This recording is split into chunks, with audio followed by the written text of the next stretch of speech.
Aqui quem fala é o pastor Glauco Barreira Magalhães Filho, pastor da Igreja Batista Moriá, e você está ouvindo o programa Refrigério e Paz, da Ormesse. Eu gostaria de ler um texto da Palavra de Deus que se encontra na segunda carta de Paulo aos Tessalonicenses, capítulo de número 2, versículo de número 7, que diz assim: porque o mistério da injustiça opera, somente há um que agora resiste, até que do meio seja tirado. O que seria esse mistério da injustiça, ou como algumas outras traduções trazem, o mistério da iniquidade? Primeiramente, quando se fala de mistério, dá-se a entender uma coisa não visível, uma coisa oculta. Então, trata-se de uma influência espiritual, aquilo que João, nas suas epístolas, vai chamar de espírito do anticristo. Esse mistério da injustiça opera no mundo, está atuando no mundo, se organizando no mundo, para no final se revelar na figura desse anticristo que há de vir. Por isso que a Bíblia diz assim, relendo o 7 agora com o 8, porque já o mistério da injustiça opera, somente há um que agora resiste, até que do meio seja tirado, e então será revelado o iníquo, que é o anticristo, a quem o Senhor desfará pelo assopro da sua boca e aniquilará pelo esplendor da sua vinda. Então nós temos essa força espiritual maligna atuando no mundo, preparando o cenário para o advento dessa figura que é o anticristo. Esse mistério da iniquidade já organizou o mundo várias vezes para esse momento, e várias vezes essa forma de organização preparatória foi desfeita pela intervenção de Deus, porque ainda não era chegado o momento e Deus impediu. Então, por exemplo, a Bíblia fala do anticristo como alguém que vai estar ligado a um governo mundial, confederado de nações, mas com a besta que sobe das águas tendo uma preeminência política, e a besta que sobe da terra, o falso profeta, tendo uma preeminência religiosa secular, de uma religião secular. Então, é preciso haver, para que venha o anticristo, esse governo mundial, essa uniformização do mundo, inclusive do ponto de vista econômico. Ninguém vai comprar ou vender senão aquele que tiver a marca da besta. Hitler, por exemplo, parecia atender a esse padrão. Afinal de contas, ele queria estabelecer o Terceiro Reich como uma espécie de governo dominante em toda a Europa, e obviamente depois ele ia passar a ver como algo que deveria se estender por todo o mundo. Hitler, ele antipatizava os judeus, como o anticristo fará e perseguirá os judeus. Hitler, ele também se aproveitou para que ele pudesse construir o seu governo forte de um momento de debilidade do povo. O povo passara pela Primeira Guerra Mundial, a Alemanha estava devastada, oprimida por um tratado pelo qual ela tinha que pagar indenizações de guerra. As pessoas estavam famintas, inflação grande, desorganização, caos, muita gente com problemas psicológicos, suicídios, e daquela fragilidade das pessoas, ele veio com a sua figura forte, e as pessoas se sentiram fortes na sua imagem. E isso vai acontecer também futuramente, quando o anticristo vier. Mas eu tenho a impressão de que ali você já estava vendo o mistério da iniquidade se reorganizando, e Deus desbaratou, impediu que fosse naquele momento. Mas esse mistério continua operando no mundo e tentando sempre se coagular e se organizar para poder surgir essa figura que somente virá num porvir ainda. Quando a gente olha para o mundo hoje, a gente vê, por exemplo, a força das organizações internacionais. E aqui eu não me refiro só mais à ONU, mas, por exemplo, à OMS, que virou uma porta-voz do mundo nesse momento de pandemia. Nós vemos como países da América Latina seguiram os parâmetros de tratamento dessa situação, as formas de lidar com essa situação, usadas na Europa. Não levaram nem em conta que aqui a situação econômica não é como a de lá, que o índice de pobreza aqui é maior, que aqui nós estamos acostumados com muitas doenças que se tornam letais, que eles não têm lá. Para eles essa pandemia foi uma coisa bem diferente. Para nós estamos tendo sempre problemas de outras epidemias, mas nada disso foi levado em conta. Não foi feito nenhum ajuste no modelo, era tudo copiado. Uma internacionalização dos modelos de lidar com essa crise. E parece que se um país agisse de maneira diferente, ele tinha um olhar antipático de todo o restante do mundo. Então a gente vê aí toda uma estrutura para um governo mundial. Por outro lado, como eu disse, para ver um governo mundial forte, é preciso que as pessoas sejam frágeis e se vejam numa figura imponente, fortalecidas.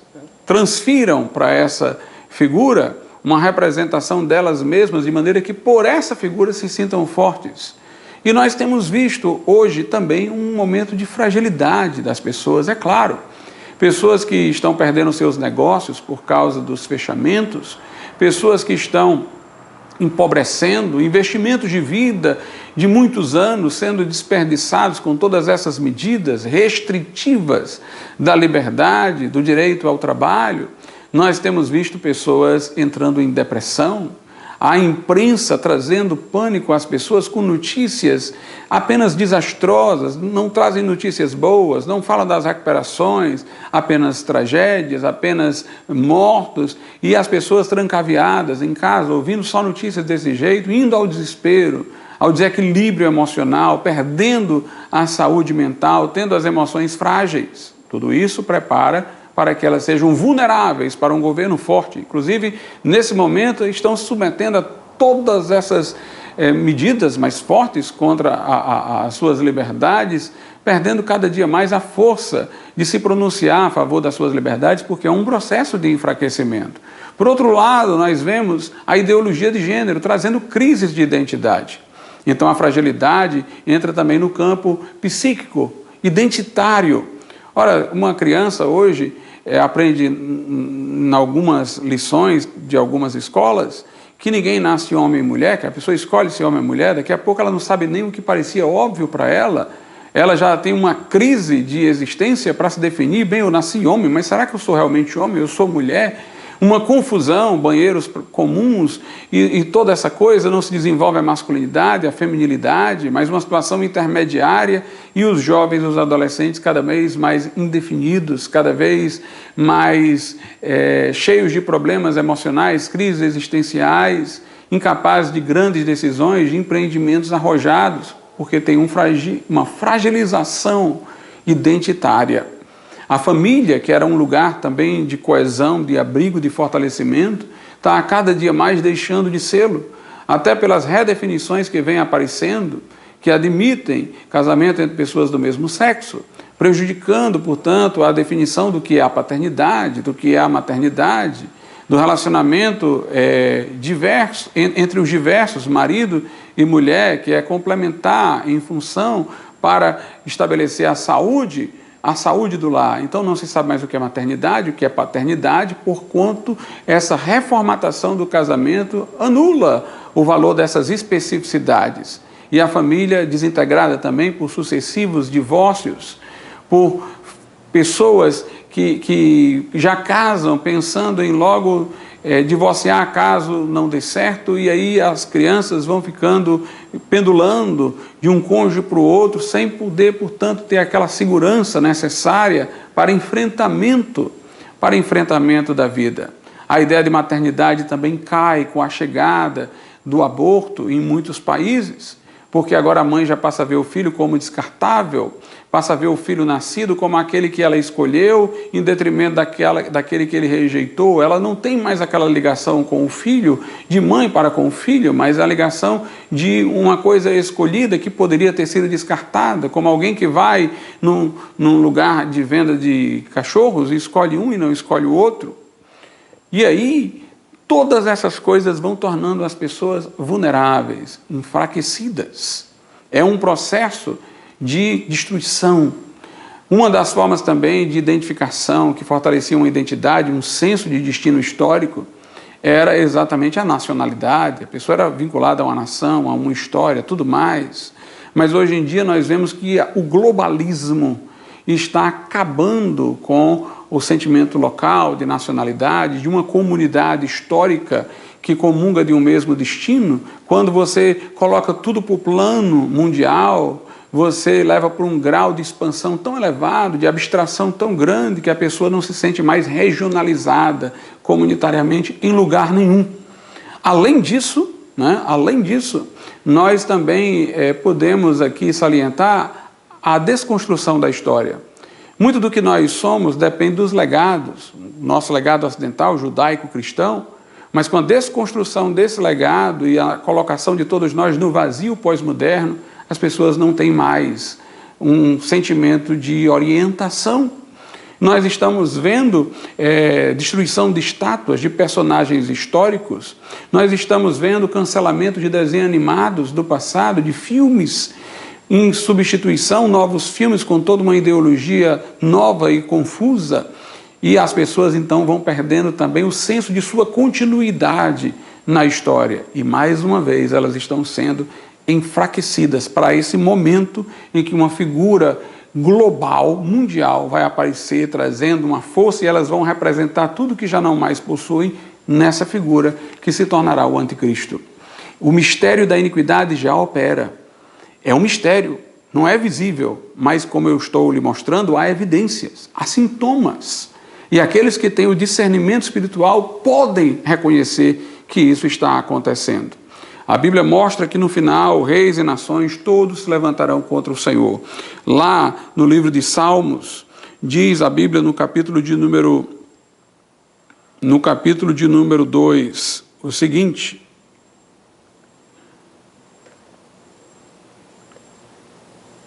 Salmo capítulo de número 2 diz: por que se amotinam as nações? E os povos imaginam coisas vãs.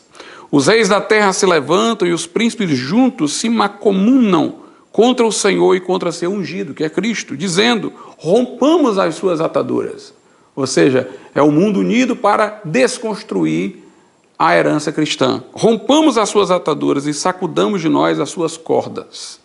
Então é isso que nós estamos vendo hoje. E esse mundo vai ficando maduro para o juízo e suscetível ao mistério da iniquidade e à figura do anticristo.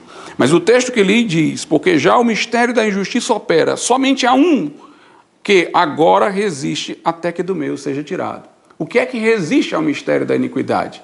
Se o mistério é um espírito, uma coisa invisível, o que resiste também é invisível. É o Espírito Santo. Se o mistério é da injustiça, é da iniquidade, o Espírito é da santidade, o Espírito Santo. O Espírito Santo tem os elementos de contraste com o espírito do anticristo, com o mistério da iniquidade.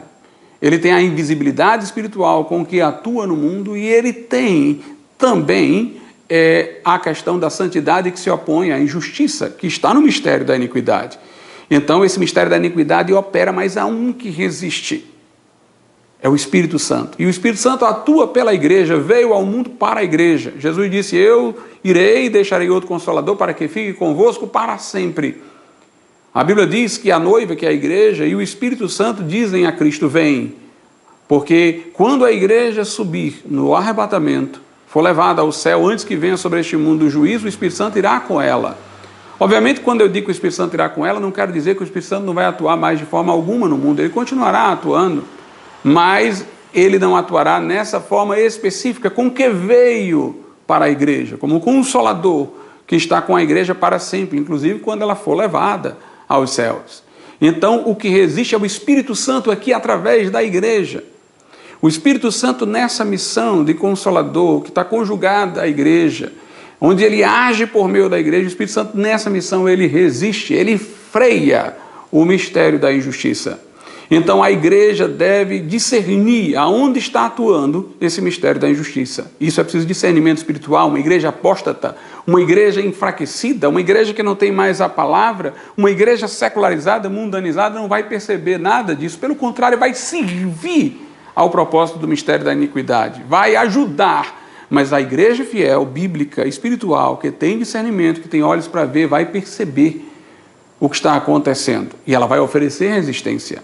Uma resistência profética pela palavra, pregando contra tudo isso, identificando para o mundo que isso está atuando, identificando para o mundo ouvir e saber o momento escatológico que nós estamos vivendo. Cabe à igreja verdadeira resistir, denunciar. Resistir indica uma atividade não somente passiva, de segurar as pontas, mas ativa, de partir para cima, de deter, de impedir, de ser um paredão contra isso. É esse o papel da igreja, até que daqui ela seja tirada. Quando a igreja for tirada daqui, então se revelará o iníquo, o anticristo. E aí, quando a igreja for trasladada para o céu, no que a Bíblia chama de arrebatamento, se manifestará essa figura iníqua, o anticristo, e o mundo vai entrar em grande tribulação. No primeiro momento confiarão nele, entregarão todas as suas esperanças a ele. A humanidade abraçará uma religião secular, humanista, onde o homem é o resolvedor de seus próprios problemas e não se apela a Deus. Porque a Bíblia diz que o anticristo se levantará contra tudo que se chama Deus ou é objeto de culto. Ele vai se apresentar em nome da humanidade como a própria divindade, a humanidade divinizada. E então, nesse momento aí, o mundo vai entrar em conflitos, pragas do céu virão, grande tribulação virá sobre a terra, o juízo de Deus vai se estabelecer e este mundo ingrato para com Deus vai sofrer as consequências da sua rejeição. Mas a igreja estará no céu com Jesus. O mistério da iniquidade opera, mas há um que o resiste até que do meio seja tirado. Portanto, cristão, portanto, crente, seja resistente a tudo isso, com suas orações, com sua pregação, com todas as oportunidades que você tiver. Vamos orar ao Senhor. Nosso Deus e nosso Pai, gratos te somos por tudo que nós falamos. Que o Senhor guarde a sua igreja e faça perseverante na fidelidade. Tudo isso nós rogamos em nome de Jesus. Amém.